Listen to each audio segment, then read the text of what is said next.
together. I see movement ahead.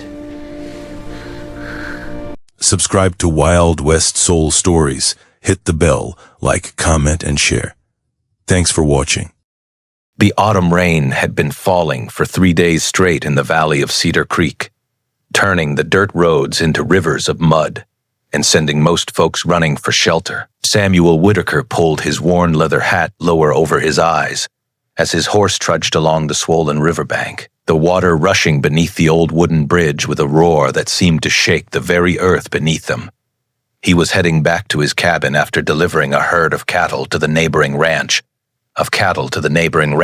His pockets a little heavier, with payment and his heart a little lighter, knowing he could afford supplies for the coming winter. At 34 years old, Samuel had grown accustomed to the quiet life of a solitary rancher. He had built his cabin with his own 2 hands nearly 10 years ago, and though the loneliness sometimes crept in during the long winter nights, he had made peace with his solitude. The sound stopped him cold. It was barely audible over the pounding rain and the rushing water below, but Samuel had spent enough years in the wilderness to recognize the unmistakable sound of a child crying.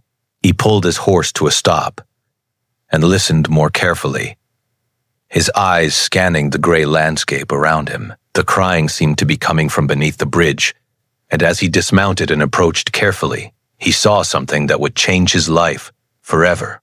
Huddled together beneath the old wooden structure were 10 figures pressed against the stone foundation in a desperate attempt to stay dry. A woman sat in the center, her arms wrapped around 2 small children, while 7 others of varying ages clustered around her, like frightened chicks seeking warmth from their mother. Their clothes were soaked through, their faces pale and streaked with tears, and the woman herself looked as though she had not slept in days. Her dark hair hung in wet strands around a face that might have been beautiful under different circumstances, but now showed only exhaustion and despair. Samuel approached slowly, not wanting to frighten them. The oldest boy, who appeared to be around 14, immediately stepped in front of his mother and siblings with a protective stance that spoke of responsibility far beyond his years. The woman looked up at Samuel with eyes the color of spring violets, and in them he saw a mixture of fear, hope, and overwhelming wariness. "Ma'am," Samuel said gently, removing his hat despite the rain that immediately began soaking his graying brown hair. "My name is Samuel Whitaker. I have a cabin about 2 miles from here. It is warm and dry, and there is food in the pantry. Please, let me help you and your children." The woman opened her mouth to speak, but no words came out. She simply stared at him as though she could not quite believe what she was hearing. The oldest boy spoke instead, his young voice hard with suspicion, born from hard times. "We do not accept charity from strangers," the boy said firmly. "We will manage on our own." Samuel nodded respectfully at the young man's pride, but kept his voice gentle. "I understand, son, but these little ones need warmth and food, and this rain is not going to let up anytime soon. Whatever circumstances brought you here, there is no shame in accepting help when help is offered freely." The woman finally found her voice, though it was rough from crying and weak from exhaustion. "My name is Eliza Thornton. My husband passed away 3 months ago from fever. The bank took our farm to pay his debts, and we have been traveling to my sister's place in Oregon, but our wagon broke down. Our horse ran off during the storm, and we lost everything we had when the river flooded our camp." She paused, and Samuel watched, as she struggled to maintain her composure in front of her children. "I have 9 children, Mr. Prozier, Mr. Children, Mr. Children, Whitaker. The youngest is only 2 years old, and my oldest son here is 14. We have nothing left. I do not even have a single coin to pay you for your kindness." Samuel felt something shift inside his chest, a protective instinct that he had not felt since he was a young man, caring for his own younger siblings. After their parents died, he reached into his pocket and pulled out a brass key, worn smooth from years of use, and held it out to Eliza. "This is the key to my cabin. He said simply, "There is enough room for all of you. The pantry is stocked, and there is wood already cut for the fire. I will sleep in the barn until we can figure out a more permanent solution."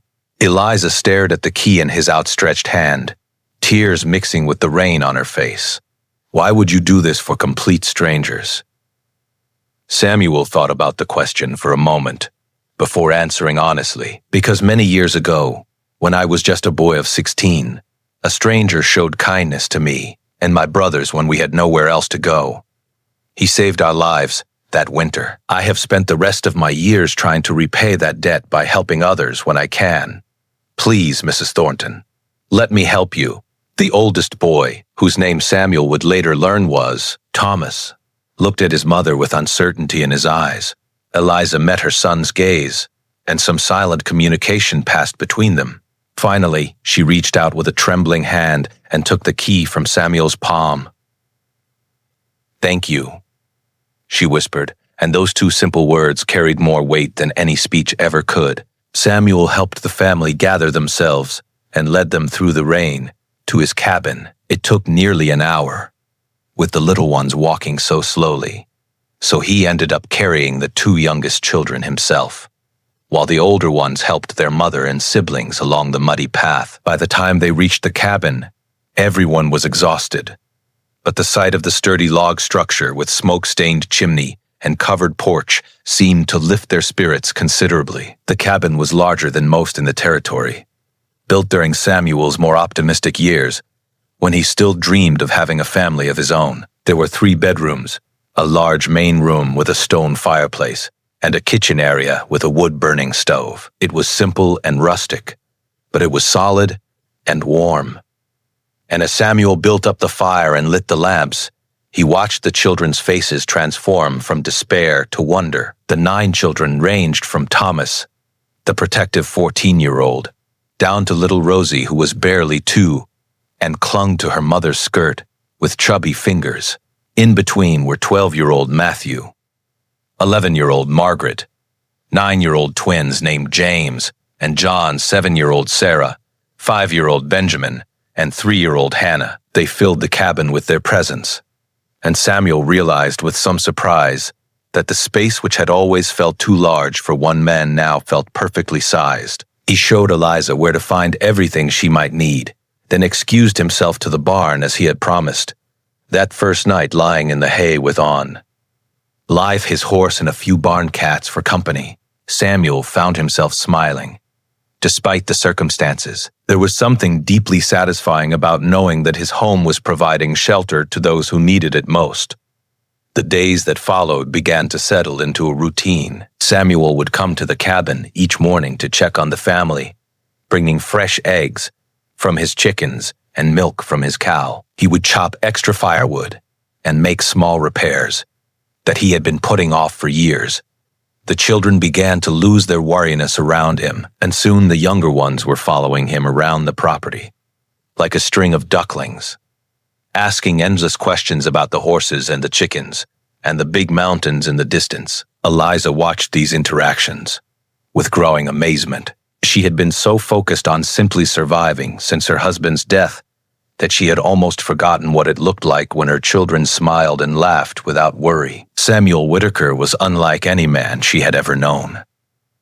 He asked for nothing in return for his generosity, and he treated her children with a patience and gentleness that touched her deeply. As the weeks passed and the autumn deepened into early winter, Eliza found herself looking forward to Samuel's morning visits with an anticipation that surprised her. He would join them for breakfast, teaching the boys about ranching while the girls peppered him with questions about everything under the sun. He fixed the roof, mended the fence, and quietly left small gifts for the children when he thought no one was watching. One evening, after the children had all gone to sleep, Eliza stepped out onto the porch and found Samuel sitting on the wooden steps, gazing up at the star-filled sky. She hesitated for a moment, then sat down beside him, wrapping her shawl tighter around her shoulders against the cold night air.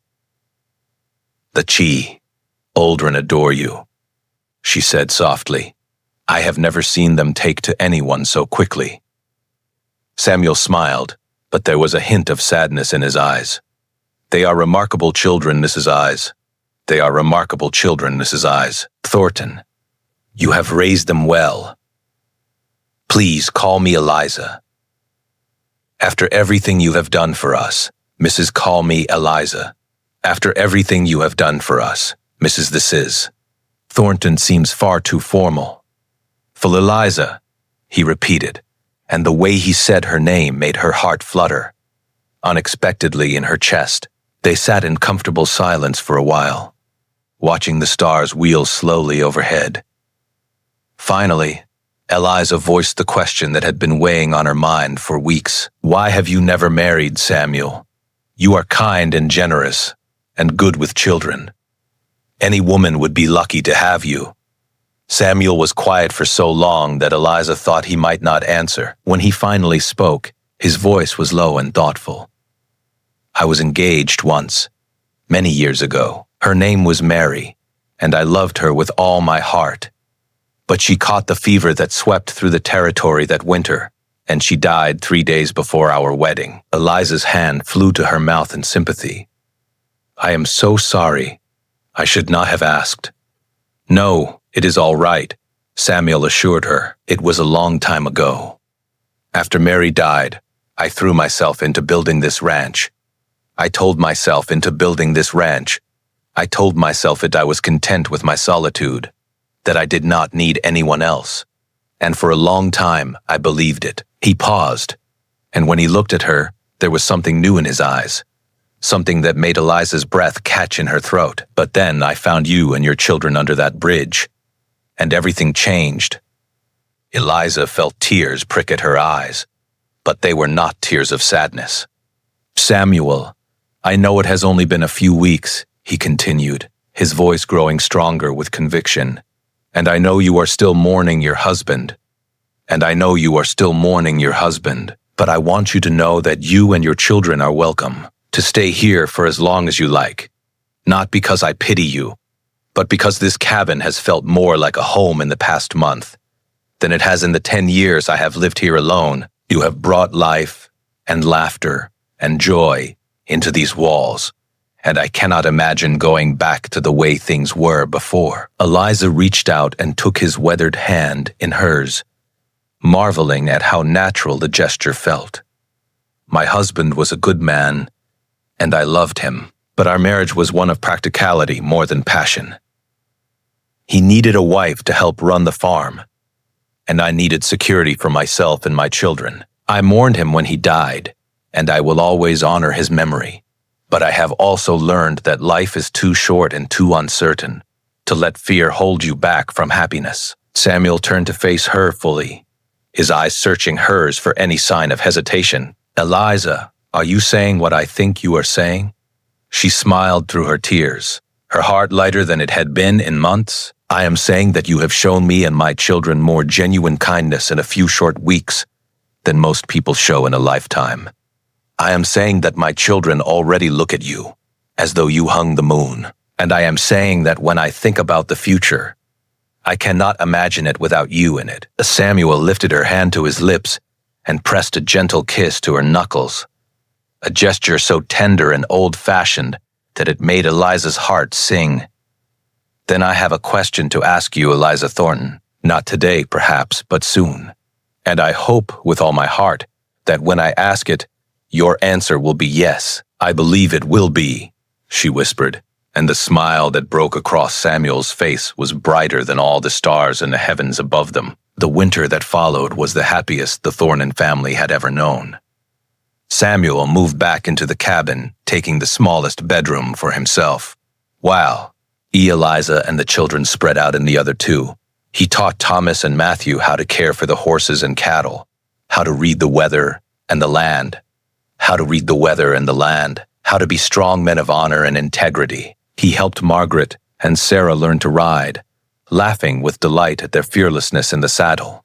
He held the little ones on his lap by the fire and told them stories of cowboys and adventures until their eyes grew heavy with sleep.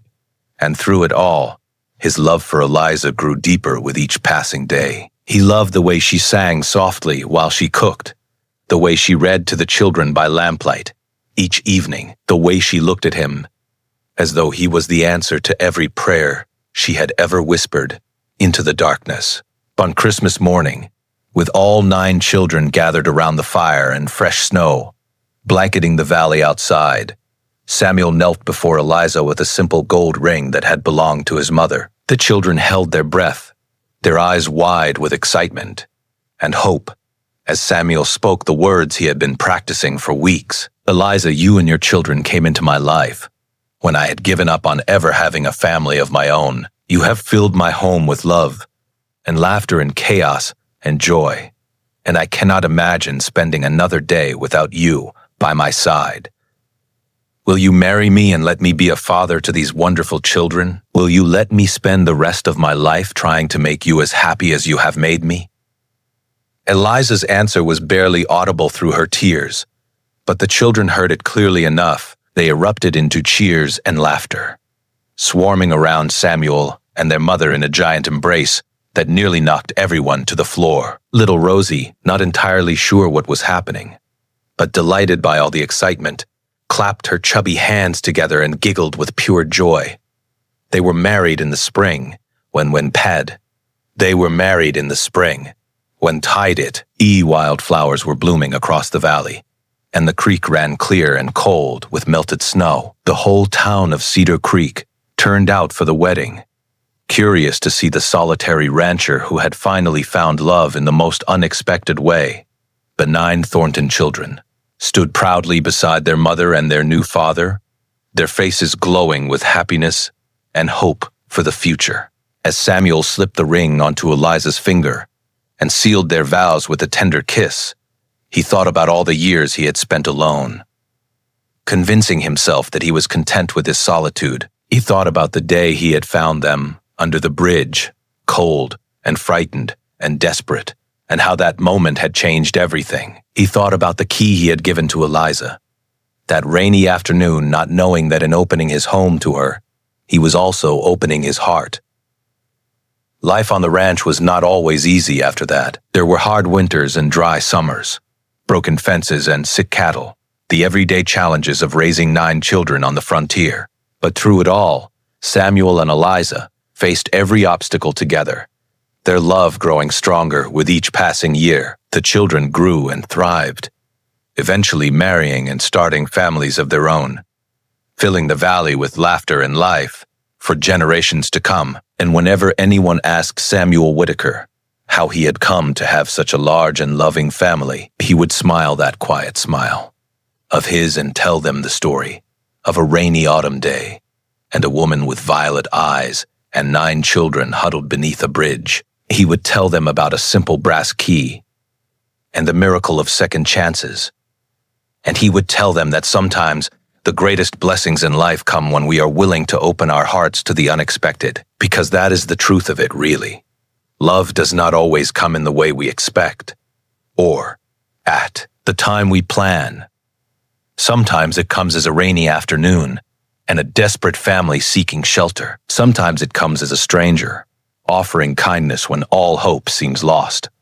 Sometimes it comes as a key to a cabin and a promise of warmth in a cold and uncertain world. And when it comes, if we are wise enough and brave enough to welcome it in, it has the power to transform everything. It can turn a solitary cabin into a home, a lonely man into a father, and a grieving widow into a beloved wife. It can take the broken pieces of 2 separate lives and weave them together into something stronger and more beautiful than either could have been alone. Samuel Whitaker learned this truth under an old wooden bridge on a rainy autumn day, and he spent the rest of his life giving thanks for the miracle that had led him there at exactly the right moment. He never forgot the stranger who had helped him when he was young, and he made sure to pass that kindness on to everyone who crossed his path. And when his time finally came, many years later, he died peacefully in his bed, surrounded by children and grandchildren and great-grandchildren, all of whom knew the story of how their family began with a simple act of compassion. Eliza was beside him at the end, her violet eyes dimmed by age, but still bright with love. She held his hand as she had on that starlit night so many years ago, and she whispered her gratitude for every single day they had shared together. And as Samuel closed his eyes for the last time, he knew with absolute certainty that he was the most blessed man who had ever lived, not because of the land he had owned or the cattle he had raised, but because he had learned the most important lesson life has to teach, that love, freely given and freely received, is the only thing that truly matters in the end.